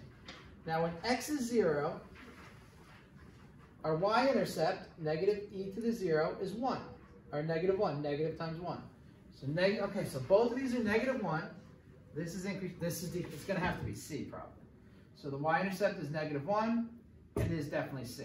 Because it's decreasing, it's under the x-axis, and the y-intercept is negative 1. Okay. Now let's look at B. All right, y equals 3 times 2 to the x. All right. So let's look at this one. Our k here is what? K is 3. Okay. Our a is 2. 3 is what? Positive. 2 greater than 1. Positive k means our graph is above the horizontal asymptote, right? A is greater than 2, so it's positive, positive. That means the graph is going to be increasing. So right away, we can get rid of D, we can get rid of C, decreasing. So it has to be either A or E, because they're both above the asymptote and they're both increasing.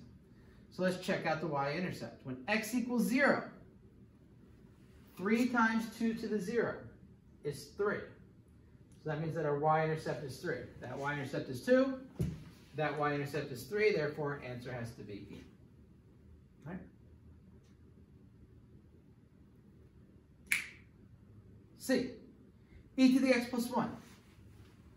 All right, let's check this again. K is 1. A is e to the x. So once again, K is greater than 0, it's positive. E is greater than 1. So this graph is going to be above the horizontal asymptote, and it's going to be increasing, just like our last one. All right, now there's something different. When x is 0, this is 1 plus 1 is 2. Our y-intercept is now 2. So I'm leaning towards A. But we have one other thing here. What's that 1? That 1 right there is our C. That's our horizontal asymptote. So y equals 1 is a horizontal asymptote. The only one with a horizontal asymptote is indeed A. You don't even need choices. You guys can actually graph these if you want, just from your brain. Right. Now we're going to go down to D. 3 to the x, 3 to the negative x. So once again, K is 1, right? We can also write this as, this may be confusing. 3 to the negative x is the same as 1 over 3 to the x, right? So this is the same as 1/3 all to the x power. Now the reason for that is 1 to the x is 1, and then 1 to the x, 3 to the x. So 1/3 to the x power. We're just going to rewrite this equation like that. Now what does that mean? It means our k is still going to be 1 times this, which is positive. Our a now, though, is going to be 1/3. So our k is going to be greater than 0. Our a is going to be between 0 and 1. Okay, it's a fraction. Because of that information, the k being greater than 0 means above the asymptote, right? The a, positive k, above the asymptote, being 1/3, though, means our graph is going to be decreasing. All right? Let's see. Above the asymptote, decreasing. I only see 1. It looks like it could be big. Let's check out our y-intercept. When x is 0, 3 to the negative 0 is 1. And our answer is indeed going to be B. Y-intercept's 1, decreasing and above the asymptote. E.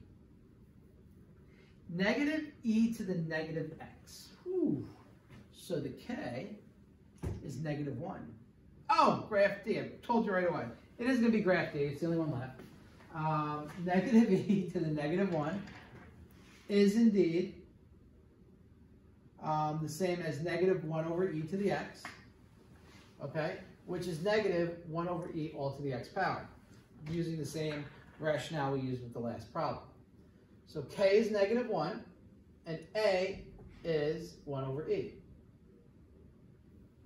Less than 0. 1 over 2.7 is less than 1. All right, 1 over 2.7 is less than 1. It's always greater than 0 though, because it is positive. Our a is always positive. It's the k that makes it negative. So that means it's going to be decreasing, right?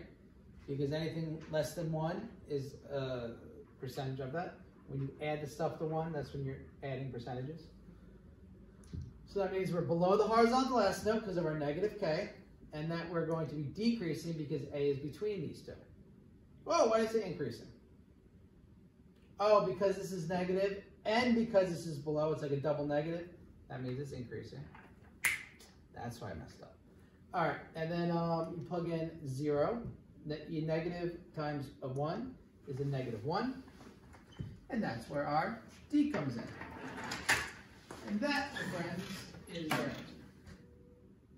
Right?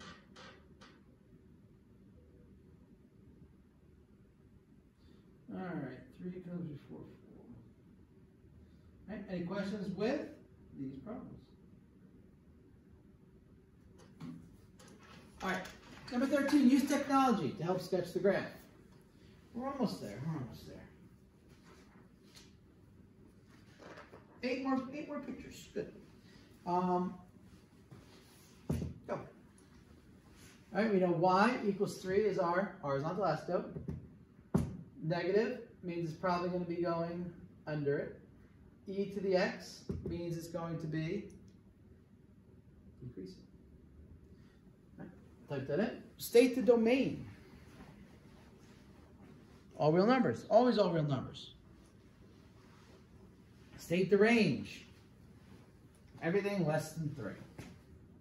Describe the behavior as f of x as x approaches positive infinity. As x goes towards positive infinity this way, the graph is going down to negative infinity. As x is approaching negative infinity this way, the graph is going to 3 from the negative side. Right?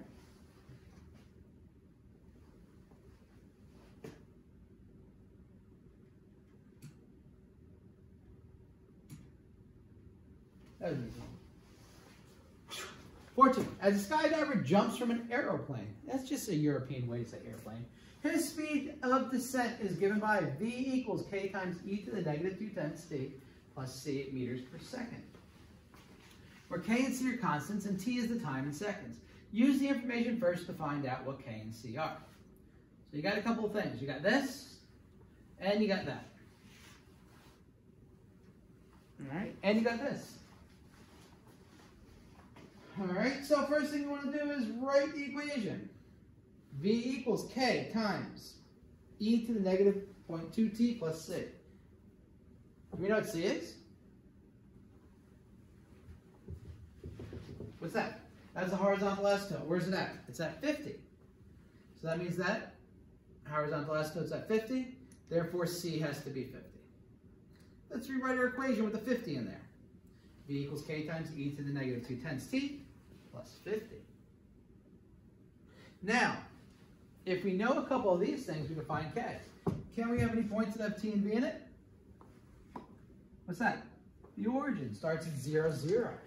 So substituting 0, 0 into the equation, 0 equals k times e to the negative 2/10 times 0 plus 50. This becomes e to the 0 plus 50. E to the 0 power is 1.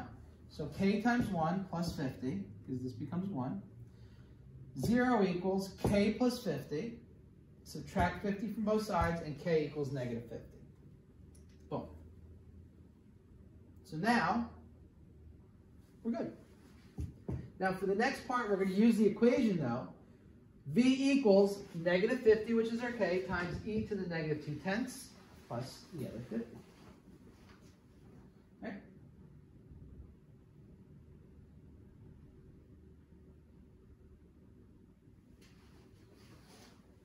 What do you mean, Mr. Valentino? There it is.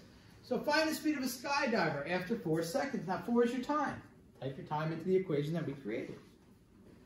So when time is 4 seconds, that means t is 4. Negative 50 times e to the negative 2/10 times 4. 4 times negative 0.2 is negative 0.8. E to the negative 0.8 plus 50. Just type this in your calculator, and you get approximately 27.5, or about 27.5 meters per second. So that's how fast he's flying after 4 seconds. How long will it take him to reach 40 meters per second? Well, when v equals 40, you have the equation 40 equals negative 50 times e to the negative 0.2t plus 50. Guess what you're going to do? You're going to be graphing this. Y1 is negative 50 times e to the negative 0.2t plus 50. The second graph is 40. You get t is approximately 8.05 or 8.05 seconds. Now, this was a little tricky one to plug into your calculator, so I will do it with you. All right. Y equals, I'm going to clear that out.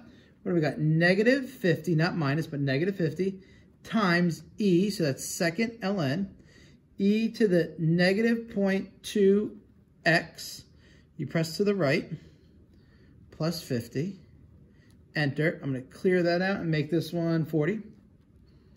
All right, because that's 40, I'm just going to change, I'm going to put enter first, change my window. Let's go x from -1 to, I don't know, 15. Scale is 5. Y from -1 to, since they have to be above 40, I'll go 60. Like I said, it doesn't really matter what you go. As long as your graph hits. All right, there's my one graph. All right, looks like it's leveling out, so not too bad. And there's my intersection, which is all I want. Second, trace, down to 5, intersect, enter, enter, enter. What do we got there? Anything good? 8.047, which is 8.05. Boop. Not too shabby, right? All right, and end. All right, so 15. Using a calculator, find the following. Oh, that's not good. They gave you a hint.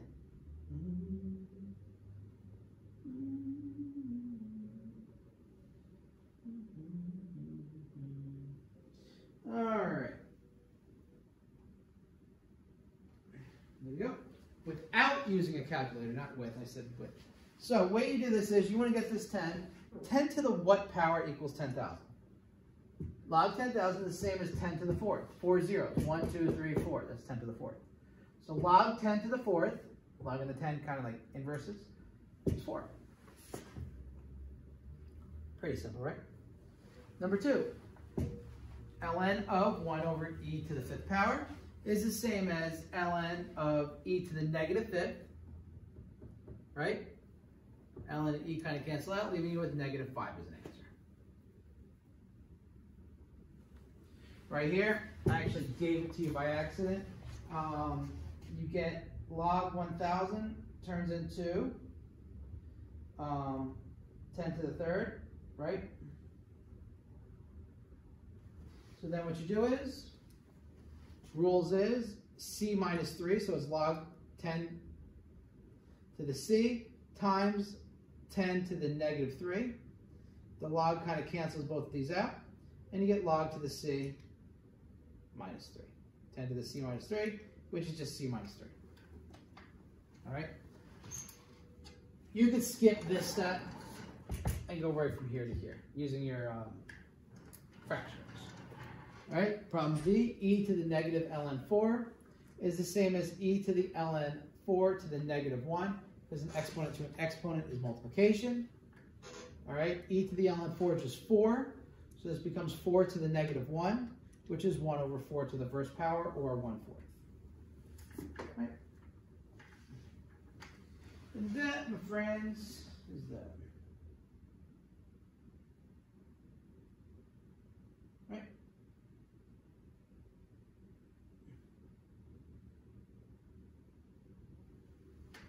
Boop. 16.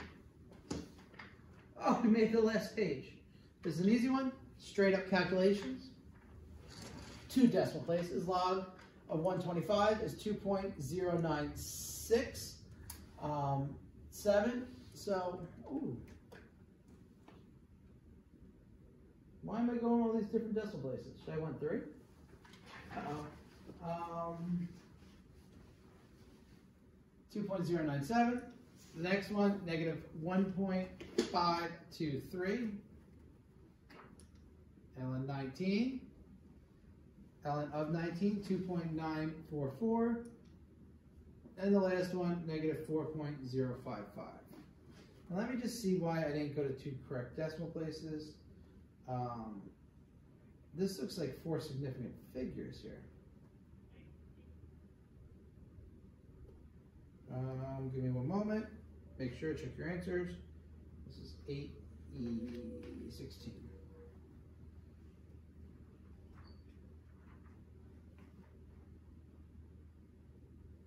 Yeah, this is supposed to say 4 significant figures. My bad. All right. Number 17.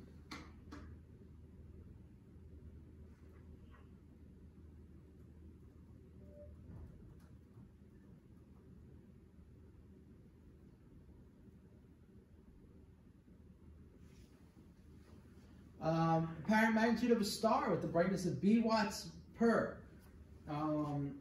meter squared is given by m equals negative 2.5 log B divided by 2 8400ths times 10 to the negative 8. The sun has a brightness of 1.4 times 10 to the 3 watts per meter squared. Find the apparent magnitude of the sun.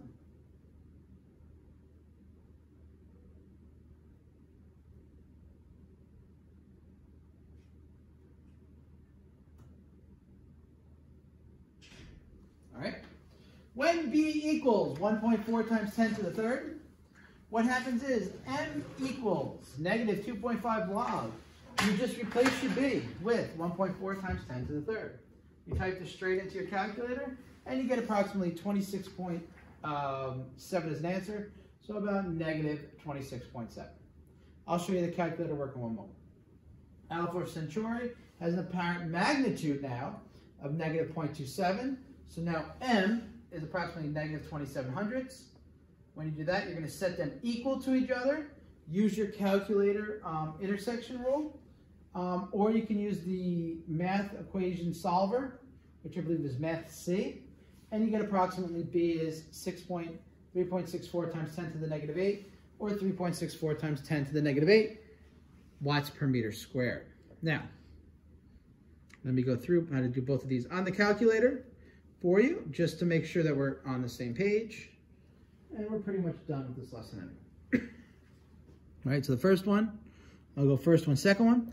First one is negative 2.5, right? You're gonna hit the log button, which is next to the 7. It opens the parentheses for you. All right, I am going to open my parentheses one more time and go 1.4 times 10 caret 3. Close those oops, delete that. To the right, close those parentheses. So that's the numerator of my log.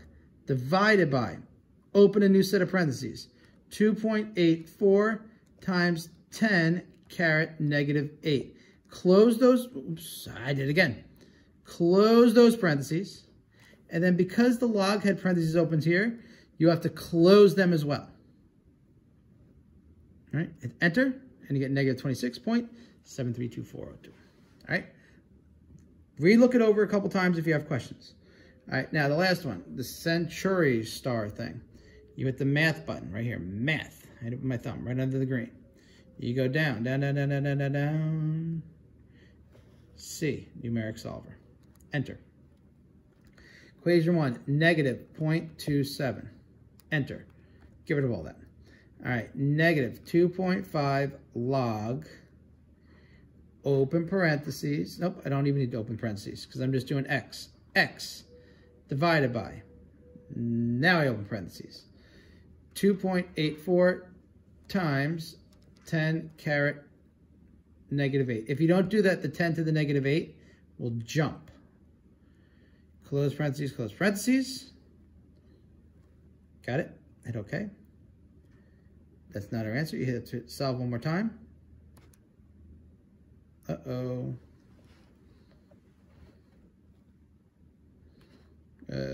Shoot, math.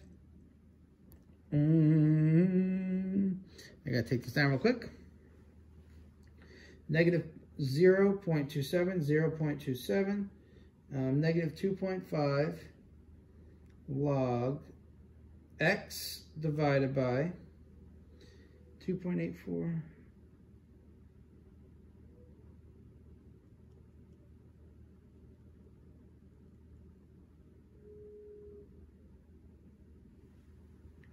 .5 insert times.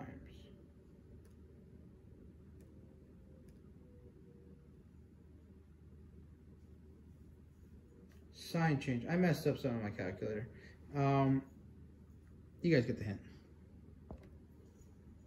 I'll fix it next time, like I did last time. All right, last one, number 18. If you, what we got here? Write the formula into the x, where x is to the correct or decimal places. Type in your calculator. E, opposite of E is ln, they cancel out, so e to the ln of 20. Type ln 20 into your calculator, you get e to the 2.9957. 3,000. E to the ln of 3,000, very simple, e to the 8.0064. E to the ln of 75 thousandths is e to the negative 2.5903. All right, that's it. That was an easy one. And we're going to finish off with number 9, which is the easiest one. And then what's going to happen is that numeric solver thing that I messed up with, I will be able to figure out as soon as this is over.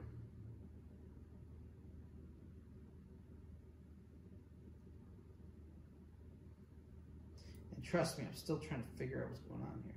Why it's not letting me? It's saying I have a sign messed up. Like it doesn't like one of my negative signs.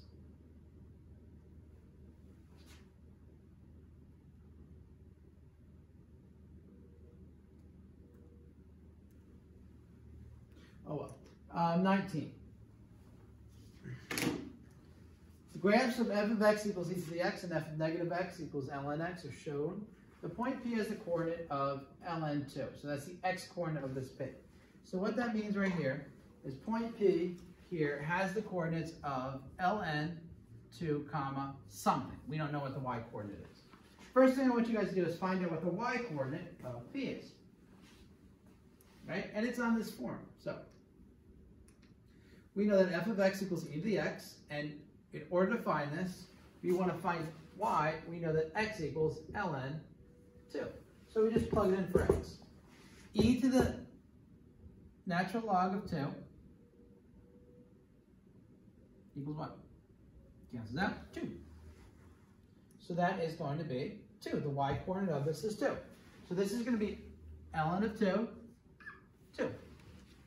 State the coordinates of q. Q is a reflection over this line. So when you reflect over this line, this means if you have the points x, y, the reflection over this y line means you turn them into yx. Okay, it's the same as a rotation. You're reflecting it over the identity curve. There we go. So the coordinates are e to the f x equals e to the x, and f of negative 1x, ln x are inverse functions. Therefore, the point corresponding to point ln 2 on the inverse function is, you flip them, 2 ln 2. ln of 2. That's it. Guess what? We made it. So, after that long review, we made it through. Good luck on the tests. We have one more chapter to do for the year of your 11th grade IB year. Continue the rest of the chapters next year. And good luck. You guys should know how to do this. I have utmost confidence in you. So, to the next lesson, take care.